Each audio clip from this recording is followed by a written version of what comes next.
Hey guys, welcome back on my YouTube channel NT NET classes and this is Nikita Rajput. Guys, आप सबका एक बार फिर से स्वागत है मेरे NT NET classes YouTube channel पर, जहां मैं आपको एनटी नेट एग्जाम से रिलेटेड और उससे related most important update and videos लेकर आती हूं। तो अगर नए हैं आप इस चैनल को पहले सब्सक्राइब कर लीजिए। और चलिए स्टार्ट करते हैं। आज का ये जो वीडियो है बहुत ही इंपॉर्टेंट वीडियो है। इस वीडियो में मैं आपको जो यूपी पुलिस के सॉल्व पेपर है वो यहाँ पर हिंदी का पेपर सॉल्व करवाऊँगी। तो जो कैंडिडेट फर्स्ट टाइम एग्ज़ाम दे रहे हैं यूपी पुलिस 2024 में, तो वो इस वीडियो को पूरा देखें, काफ़ी हेल्पफुल रहेगा ये वीडियो उनके लिए। तो देखिए यहाँ पर फर्स्ट क्वेश्चन यहाँ पर दिया हुआ है, लोकोक्तियों का सामान्य अर्थ है। तो लोकोक्तियों का क्या अर्थ होता है? तो यहाँ पर ऑप्शन है लोक की उक्ति, लोक की बातें, लोक के लेख, अच्छी बातें। तो देखिए मैं आपको बता दूं, यहाँ पर मैं ज़्यादा डेप्थ में नहीं करूँगी, सिर्फ हम ऑप्शन को लेकर चलेंगे। ऑप्शन के साथ यहाँ पर राइट आंसर मार्क करेंगे, ठीक है। तो थोड़ा डिटेल्स में नहीं वीडियो में क्लियर करा पाऊँगी। यहाँ पर देखिए ये जो राइट आंसर होगा वो होगा लोक की उक्ति। तो option A will be the right answer. Next question की ओर मूव करते हैं। चमक उठी सन 57 में जो तलवार पुरानी थी, मैं रस भेद बताइए। इसमें आपको रस बताना है, कौन सा इसमें रस है। ऑप्शन दिया हुआ है भक्ति रस, वीर रस, हास्य रस या श्रृंगार रस। तो यहाँ पर देखिए इस जो यहाँ पर उक्ति दी गई है इससे पता लगता है चमक उठी सन 57 में जो तलवार पुरानी थी, तो तलवार की बात हो रही है, काफ़ी पुरानी थी, तो वो अब चमक उठी है। इसमें कौन सा रस है? तो इसमें वीर रस है, ठीक है। नेक्स्ट क्वेश्चन की ओर मूव करते हैं। चौपाई के प्रत्येक चरण में कितनी कितनी मात्राएं होती हैं? ठीक है, काफ़ी स्टूडेंट हैं जो हिंदी बैकग्राउंड से नहीं है, बट उनको फिर भी याद करना पड़ेगा। तो देखिए इनको कुछ कॉन्सेप्ट बनाकर याद कर लीजिए, जैसे कि मैंने याद किया हुआ है। चौपाई जो चारपाई होती है वो किस तरीके से होती है? इस तरीके से होती है, ठीक है। तो इसके 4 पैर होते हैं, 4 पैर होते हैं, 4 × 4 तो कितना होगा? 16। तो चौपाई के कितने चरण होते हैं, उसमें कितनी मात्राएं होती है? तो मात्राओं के लिए आप याद रख सकते हैं कि इसमें 16 मात्रा होती हैं। काफ़ी अच्छा और इजी कॉन्सेप्ट है, आप भी इस तरीके को याद रख सकते हैं। नेक्स्ट क्वेश्चन की ओर मूव करते हैं। नेक्स्ट क्वेश्चन है आपका, काली घटा का घमंड घटा में अलंकार बताइए, ठीक है। तो यहाँ पर आपको अलंकार बताना है कि कौन सा यहाँ पर अलंकार है। तो देखिए एक ही शब्द की आवृत्ति जब बार बार होती है तो वहाँ पर जो अलंकार आता है वो आता है यमक अलंकार, ठीक है। आप सभी अलंकार को पढ़ लीजिएगा सभी डिटेल्स में कि इनकी क्या क्या क्वालिटी है, किस वजह से ये अलंकार यूज़ होते हैं, तभी आप इन क्वेश्चनों को कर पाएंगे, अदरवाइज़ आप मोस्टली आप इनको गलत करेंगे। नेक्स्ट क्वेश्चन की ओर मूव करते हैं। वर्ण के कितने भेद होते हैं? तो यहाँ पर जो राइट आंसर होगा वो होगा ऑप्शन सी, 2। नेक्स्ट है, निम्नलिखित में से कौन सा स्त्रीलिंग है? देखिए इस तरीके के क्वेश्चन काफ़ी आते हैं और काफ़ी कन्फ्यूजिंग ऑप्शंस भी रहते हैं, तो आपको बहुत ही ध्यान से इनके आंसर मार्क करने हैं। तो आप ये शब्द दिए गए हैं मालिक, कहार, पाठक और योगिनी, इसमें आपको बताना है कि कौन सा इसमें स्त्रीलिंग है। तो यहाँ पर देखिए जिस तरीके से नाम है तो ऑप्शन डी करेक्ट हो जाएगा। Option D will be the right answer, Yogini. Next question की ओर मूव करते हैं। अगला क्वेश्चन है, पुल्लिंग शब्द का चयन कीजिए। अब यहाँ पर पहले आपको स्त्रीलिंग बताना था, अब आपको पुल्लिंग बताना है। ऑप्शन दिया गया है नायिका, लेखिका, वधू एंड धावक, ठीक है। धावक होता है, ऑप्शन डी यहाँ पर है। तो यहाँ पर आपको पुल्लिंग बताना है, तो यही आंसर करेक्ट होगा, D will be the right answer. Next है, शिक्षा का बहुवचन होगा। देखिए शिक्षा का यहाँ बहुवचन, आपको एक वचन और द्विवचन से भी संबंधित वहाँ प्रश्न पूछे जाएंगे, तो आपको चिंतित नहीं होना है, बस आपको बहुत ही ध्यान से क्वेश्चनों का आंसर करना है। तो यहाँ पर शिक्षक का बहुवचन बताना है आपको। तो बहुत से जो विद्यार्थी हैं वो शिक्षक का बहुवचन में शिक्षिकाएं कराएंगे, तो वो आंसर यहाँ पर गलत होगा। देखिए ऑप्शन ए है शिक्षकों, ऑप्शन बी है शिक्षिका, ऑप्शन सी है शिक्षिकाएं एंड ऑप्शन डी है शिक्षक गण। तो यहाँ पर जो राइट आंसर होगा वो यही होगा, शिक्षक गण। Option D will be the correct answer. Next question की ओर मूव करते हैं। अगला क्वेश्चन है, माँ ने बाजार से कपड़ा खरीदा, रेखांकित शब्द का कारक बताइए। तो आपको यहाँ कारक बताने हैं। कौन सा कारक यहाँ प्रयुक्त हुआ है? माँ ने बाजार से कपड़ा खरीदा। तो क्या खरीदा गया है? कपड़ा खरीदा गया है। तो ऑप्शन देख लेते हैं। ए है कर्ता कारक, ऑप्शन बी है करण कारक, ऑप्शन सी है कर्म कारक और ऑप्शन डी है अधिकरण कारक। देखिए क्या खरीदा जा रहा है, कार्य किया जा रहा है, तो यहाँ पर होगा option C. Option C will be the right answer. तो ऑप्शन सी कर्म कारक यहाँ पर राइट आंसर होगा। नेक्स्ट क्वेश्चन की ओर मूव करते हैं। अगला प्रश्न देखिए, अगला प्रश्न है यह मेरी पतंग है, रेखांकित शब्द का भेद बताइए। ठीक है, तो यहाँ पर रेखांकित है आपका मेरी पतंग। ऑप्शन दिए गए हैं निश्चयवाचक सर्वनाम, ऑप्शन बी है अनिश्चयवाचक सर्वनाम, ऑप्शन सी है निजवाचक सर्वनाम एंड ऑप्शन डी है प्रश्नवाचक सर्वनाम। तो देखिए यहाँ पर ये है मेरी पतंग है, तो इसके अनुसार जो आंसर होगा वो होगा निश्चयवाचक। ठीक है, क्योंकि वो उसको पता है कि उसकी पतंग है, तो ये निश्चय रूप से उसने बताया है, तो यहाँ पर A will be the correct answer. Next question की ओर मूव कर लेते हैं। नेक्स्ट क्वेश्चन है यहाँ पर अगला प्रश्न देखिए, अगला प्रश्न की ओर मूव करेंगे। समझदार शब्द विशेषण का कौन सा भेद है? तो यहाँ पर आपको बताना है कि समझदार जो है वो किस, तो यहाँ ऑप्शन से देखेंगे। ऑप्शन यहाँ पर बताना है कि समझदार शब्द किस विशेषण का भेद है। तो ऑप्शन दिया गया है सार्वनामिक विशेषण, ऑप्शन बी है संज्ञावाचक विशेषण, ऑप्शन सी है परिणामवाचक विशेषण और ऑप्शन डी है गुणवाचक विशेषण। यहाँ पर हमको समझदार का बताना है। तो देखिए समझदार जो होता है वो गुण में आता है, गुणवाचक विशेषण। तो इसका राइट आंसर होगा option D will be the correct answer. Next question की ओर मूव करते हैं।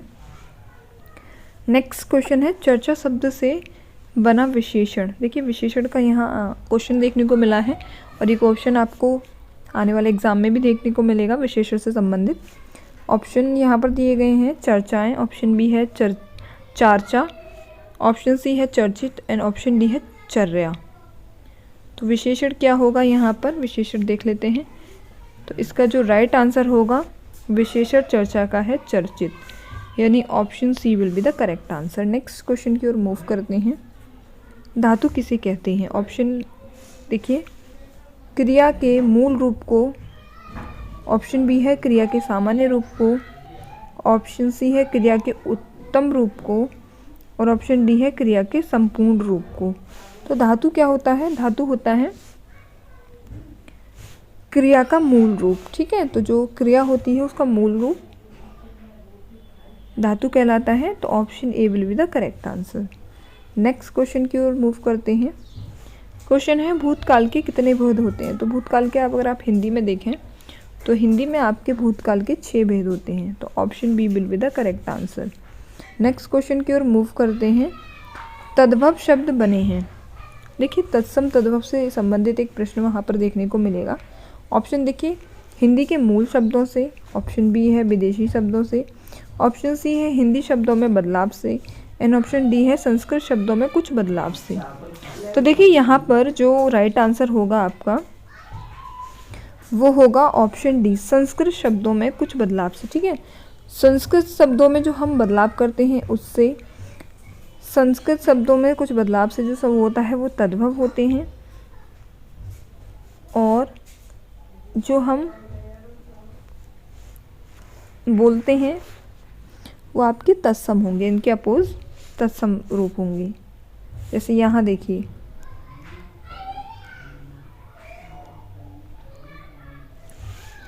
तत्सम शब्द पहचानिए। अब देखिए यहाँ पर आपको पहचानना है। ऑप्शन ए दे रखा है निंद्रा, ऑप्शन बी है कान, ऑप्शन सी है मोर, ऑप्शन डी है बंदर। तो देखिए हम ये नॉर्मल भाषा में बोलते हैं मोर, कान एंड बंदर, लेकिन निंद्रा जो है वो आपका तत्सम रूप होगा क्योंकि संस्कृत के कुछ शब्दों से बदलाव करके बनते हैं ये। ठीक है, तो यहाँ पर संस्कृत शब्द है ये, तो ये करेक्ट होगा इसका आंसर। ठीक है, नेक्स्ट है पर्याय शब्दों को कौन सा समूह सही नहीं है? पर्याय शब्दों का कौन सा, तो देखिए यहाँ पर आपको समूह शब्द नहीं है वो बताना है। तो देखिए पाठशाला, विद्यालय, स्कूल ये सभी संबंधित हैं। नारी, महिला, औरत ये भी एक दूसरे से संबंधित, मतलब एक ही हैं, इनके अनेक नाम हैं, पर्याय हैं ये एक दूसरे एक के। अगला है पहाड़, पुस्तक, पहाड़, पर्वत, पुस्तक। तो देखिए यहाँ पर ये पुस्तक नहीं होगा, यहीं से आपको आंसर पता लग जाएगा कि जो पहाड़, पर्वत, पुस्तक है, पुस्तक नहीं होगा, तो ये गलत है। बाकी आग, अग्नि, अनल सभी होते हैं, तो option C will be the correct answer. Next question की ओर मूव करते हैं। अगला प्रश्न है, निम्न में से सही विलोम शब्द युग्म कौन सा है? ऑप्शन ए आदान प्रदान, ऑप्शन बी आदान निदान, ऑप्शन सी प्रदान निदान, ऑप्शन डी आदान समाधान। विलोम शब्द बताना है इसका। तो देखिए आदान का जो विलोम शब्द होता है वो प्रदान होता है, यानी option A will be the correct answer. Question next question की ओर मूव करते हैं। अगला प्रश्न है, और शब्द के अनेकार्थी शब्द, और शब्द के अनेकार्थी शब्द समूह का चयन कीजिए। ठीक है, अनेकार्थी बताना है तो और का अन्य, उसका, ऑप्शन बी है दूसरा, तथा, ऑप्शन सी है सब, परंतु, ऑप्शन डी है परंतु, अपना। तो और शब्द के अनेकार्थी हो सकता है और, तो इसका जो राइट आंसर होगा वो होगा ऑप्शन बी दूसरा, तथा। ठीक है, नेक्स्ट क्वेश्चन की ओर मूव करते हैं। जो काम करना कठिन हो वाक्यांश के लिए एक शब्द लिखिए। यहाँ पर देखिए ऑप्शन ए है दुष्कर, ऑप्शन बी है दूभर, ऑप्शन सी है कठिन और ऑप्शन डी है असंभव। यहाँ पर जो राइट आंसर होगा, जो काम करना कठिन हो उसे बोलेंगे दुष्कर। ठीक है, तो दुष्कर A will be the correct answer. Next question की ओर मूव करते हैं। पक्षी अपना ब्लैंक बनाते हैं, शब्द सही शब्द भरिए। तो देखिए यहाँ दे रखा है नीर, नीम, नीड़, नींद। तो पक्षी पेड़ों पर अपना क्या बनाते हैं? तो यहाँ पर जो ऑप्शन आएगा वो होगा सी, ऑप्शन सी। पक्षी अपना नीड़ बनाते हैं। नीड़ मीन्स क्या होता है? घोंसला होता है। तो C will be the correct answer. Next question की ओर मूव करते हैं। अगला प्रश्न देखिए, अगला प्रश्न है आपका, अनु उपसर्ग से बना शब्द है। देखिए उपसर्ग क्या होता है? उपसर्ग वे शब्द होते हैं जिन्हें शब्दों के स्टार्ट में, शुरुआत में यूज़ किया जाता है, और जो यूज़ किया जाता है उसके बाद वाले शब्द का भी अर्थ होता है। ठीक है, एक साधारण भाषा में बोलें तो यहाँ पर देखिए अनुपसर्ग से बना शब्द है। ऑप्शन ए दे रखा है अनुचर, ऑप्शन बी है अनुपमा, ऑप्शन सी है अनंतर, ऑप्शन डी है अनुत्तर। तो अनु शब्द से बना हुआ जो यहाँ पर राइट आंसर होगा वो होगा ऑप्शन ए अनु, और यहाँ पर चर। तो अनु उपसर्ग यहाँ लगा हुआ है और चर का भी अर्थ होता है। तो option A will be the right answer. Next question की ओर मूव करते हैं।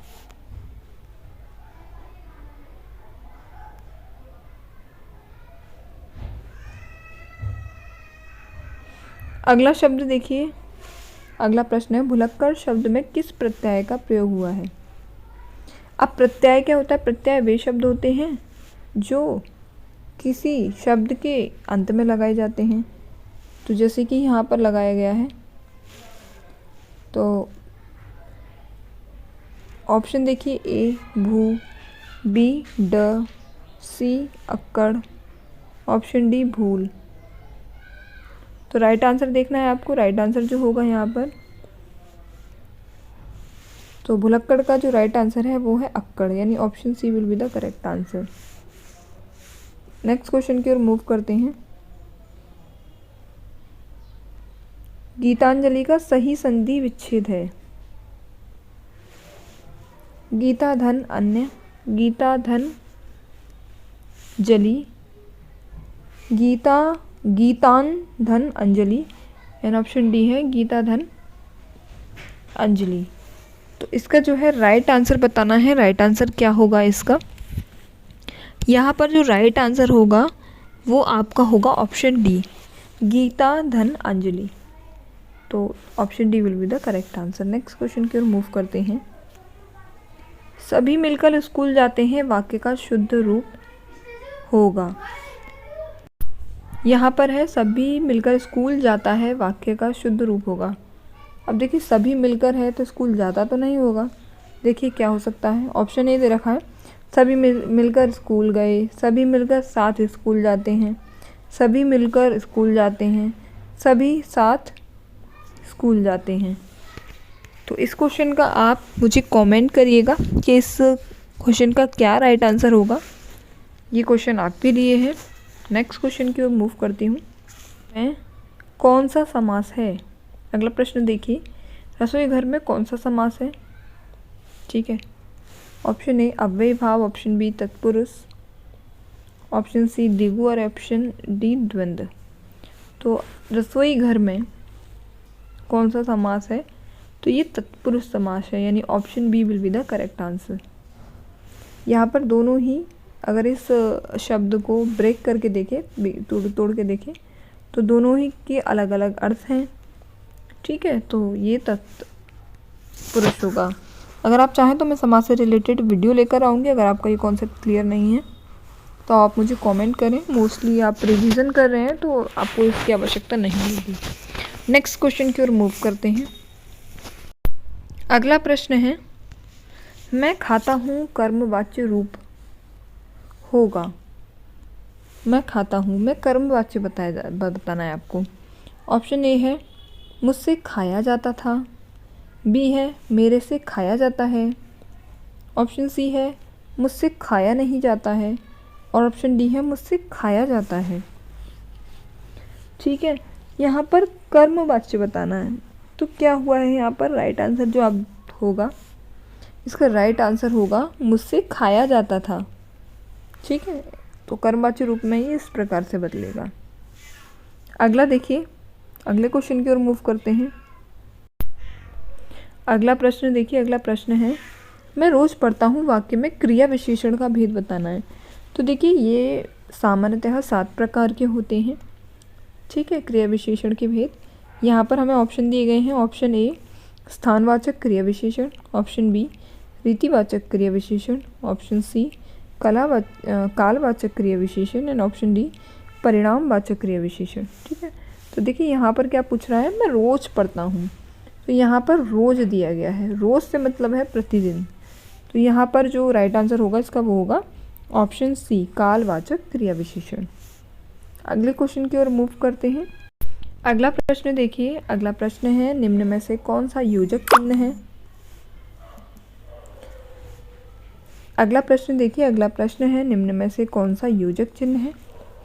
ऑप्शन दिए गए हैं, ए क्वेश्चन मार्क प्रश्नवाचक चिन्ह, ऑप्शन बी विस्मयवाचक सूचक, ऑप्शन सी योजक, और ऑप्शन डी स्लैश है। इसको हिंदी में आप देख सकते हैं। यहाँ पर जो राइट आंसर होगा इसका वो है ऑप्शन सी। ये योजक चिन्ह होते हैं, जैसे रात के बाद लगा दिया दिन, ऐसे ये योजक होते हैं। ठीक है, इनका इस्तेमाल किया जाता है। अगले क्वेश्चन की ओर मूव करते हैं। ये मुहावरे से संबंधित प्रश्न है। घी के दिए जलाना मुहावरे का अर्थ बताना है। तो आपने गाना भी सुना होगा, काफ़ी फेमस भी हो रहा है 22 जनवरी के लिए। तो उसी से मैंने ये हिंट दिया है कि आप इसे घी के दिए जला सकते हैं। यानी ऑप्शन देखिए खुशी करना, ऑप्शन बी खुशी मनाना, ऑप्शन सी प्रसन्न होना, या ऑप्शन डी घी लाना। तो इसका जो राइट आंसर होगा वो होगा खुशी मनाना। ठीक है, काफ़ी फेमस सॉन्ग है, आप उसे रिलेट कर सकते हैं। अगला देखिए, ये देखिए रचनाओं से संबंधित प्रश्न आएंगे। तो इम्पोर्टेंट प्रश्न आप सारी रट लीजिए, याद कर लीजिए, जिस भी प्रकार से आपको याद हो उस तरीके से, क्योंकि एक भी प्रश्न आपका नहीं छूटना चाहिए। काफ़ी बहुत अच्छा कंपटीशन है इस बार, काफ़ी फॉर्म वैकेंसीज़ के लिए फॉर्म फिल हुए हैं। उस प्रकार से आपको थोड़ी मेहनत ज़्यादा करने की ज़रूरत है। तो देखिए यहाँ पर ऑप्शन दिया गया है, Jaishankar Prasad, option B Maithili Sharan Gupt, option C Suryakant Tripathi Nirala, option D Sumitra नंदन पंत। तो इसका जो राइट आंसर होगा वो होगा Maithili Sharan Gupt. Option B will be the correct answer. Next है अतीत के चलचित्र किसकी रचना है। बहुत ही इजी है। तो ये जो महादेवी वर्मा है इनके द्वारा ये रचित है। नेक्स्ट क्वेश्चन की ओर मूव करते हैं। अगला प्रश्न देखिए मैंने इसमें तब भी काफ़ी एक्सप्लेन कर दिया है। नेक्स्ट टाइम मैं सिर्फ ऑप्शंस बताऊंगी ताकि ये वीडियो ज़्यादा लॉन्ग ना हो और आप जल्द से जल्द इसको रिवाइज कर सकें। ठीक है, आप इसका जो प्ले टाइम है उसको बढ़ाकर भी इसको वॉच कर सकते हैं। तो ये जो क्वेश्चन है यहाँ पर देखिए 146 से 50 निम्न प्रश्नों के गद्यांश के आधार पर दीजिए। यहाँ पर आपको एक पैराग्राफ दिया जाएगा, ये गद्यांश आपको दिया जाएगा और इसी से संबंधित यहाँ पर 5 प्रश्न होंगे। प्रश्न काफ़ी ही इजी हैं, आप इन प्रश्नों को लगा सकते हैं। अगर आपको दिक्कत होती है तो आप मुझे कमेंट कर सकते हैं, आप इस वीडियो को पॉज कर सकते हैं। ठीक है, तो मैं आपको क्वेश्चन दिखा देती हूँ। ये क्वेश्चन है वनों का मूल्य आंकने का अर्थ है। आप इसे कमेंट में करेंगे क्या आंसर है। इन तीनों के आंसर आप कमेंट में करेंगे। नेक्स्ट वीडियो में आपके लिए लेकर आऊँगी। अगर आप किसी भी तरीके का कोई सुझाव देना चाहते हैं तो आप इस वीडियो के कमेंट बॉक्स में दे सकते हैं। इसी तरह की और वीडियो के लिए बने रहिए हमारे साथ। Thank you so much.